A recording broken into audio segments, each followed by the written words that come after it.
Good morning sir. Good morning. ये रंजना देवी का कमरा है ना? Yes sir. फिर वो कहाँ चली गई? यही कहीं होंगी, मैं अभी पता करके बताती हूँ। Thank you. यहीं कहीं होंगी। That's strange. अस्पताल कोई घूमने की जगह तो है ना, फिर वहां कहाँ चली गई? अरे बबलिका का पढ़े तो सही, क्या लिखा है इसने? डियर आंटी, मुझे आपकी हेल्थ प्रॉब्लम के बारे में पता चला तो मैं परेशान हो गई, लेकिन फिर सोचा परेशानी कैसी, ऋषभ जो आपके पास है डियर बबली, वो आपको कुछ नहीं होने देगा। और आपको एक खुशखबरी बताऊं, मैं प्रेग्नेंट हूं। Congratulations, darling, congratulations. दुआ कीजिए कि मुझे ऋषभ जैसा एक बेटा पैदा हो। प्रहलाद ठीक है, उसे फोटोग्राफर की नौकरी मिल गई है। मैं आपके लिए प्रे करूंगी और आप मेरे लिए प्रे कीजिए। ऋषभ को डिटेल में लेटर लिखकर एक एक बात बताऊंगी। Get well soon aunty, regards Babli.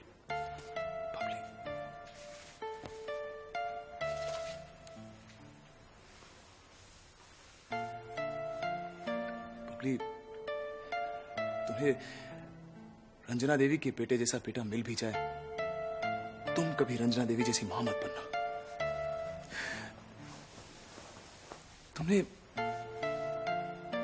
इस रिश्ते को इतने दूर से देखा है कि तुम्हें हर टूटी हुई चीज जुड़ी हुई नजर आई है।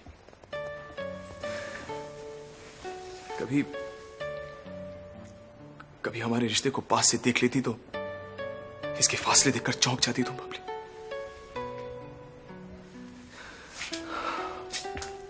कितनी अजीब बात है, जब दो इंसानों के बीच में फासले पड़ जाते हैं तो वो अपने आप को एक दूसरे के करीब महसूस करते हैं, और जब वो एक दूसरे के करीब आ जाते हैं तो फासले कितने बढ़ जाते हैं। कॉन्ट्रडिक्शंस। सर, रंजना देवी कुंवर रणधीर सिंह के कमरे में है। What? कुंवर रणधीर सिंह? शायद उन्हीं के जान पहचान के हैं, इसी हॉस्पिटल में एडमिट हुए हैं। रंजना देवी अक्सर उनसे मिलने वहां जाती है। ऐसी, ठीक है, आप चलिए।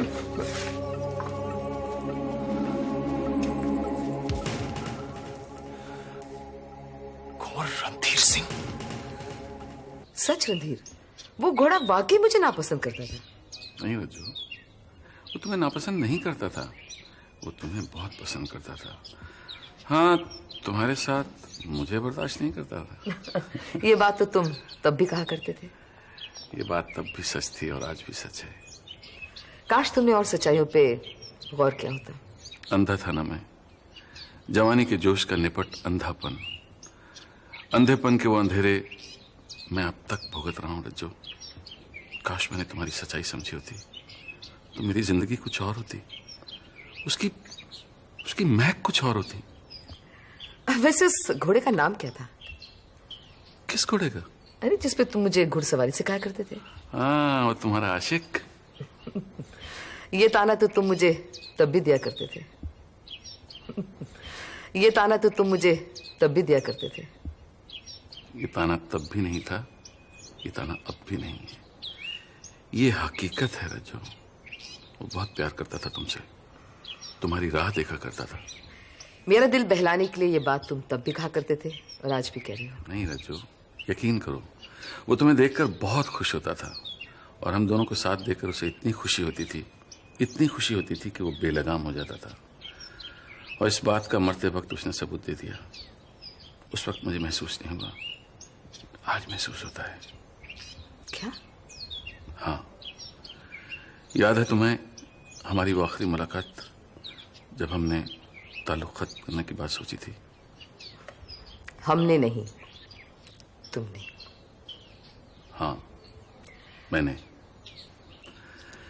उस रात मैं घर लौट कर आया तो घोड़ा बीमार पड़ गया, और जिस दिन तुम्हारी केशव मल्होत्रा से शादी हुई उसने दम तोड़ दिया। क्या? बहुत प्यार करता था वो तुम्हें।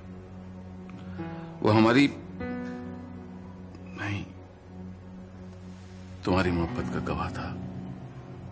उसे बर्दाश्त नहीं हुआ। मुझे लगता है मेरी मौत उसने अपने सर ले ली। वैसे रणधीर, तुम्हें हर बात कितनी साफ याद है। हाँ, यादों का आटा गूंथ कर ही तो जिंदगी की भूख मिटा रहा हूं। ये बातें जब याद आती हैं तो कोई मेरे वजूद पे हंसता है और कोई याद मुझे थप्पड़ मार कर आगे चली जाती है। अरे बाप रे, याद है जिस दिन मैं पहली बार आपके साथ शिकार पे गई थी? पहली बार और आखिरी बार। तुम शिकार से इतना डर गई थी कि उसके बाद जब कभी भी प्रोग्राम बना तुमने कैंसिल कर दिया। सचमुच मुझे तो बहुत डर लगता था। इतना कि मेरी आवाज भी तुम्हें शेर की दहाड़ सुनाई देती थी।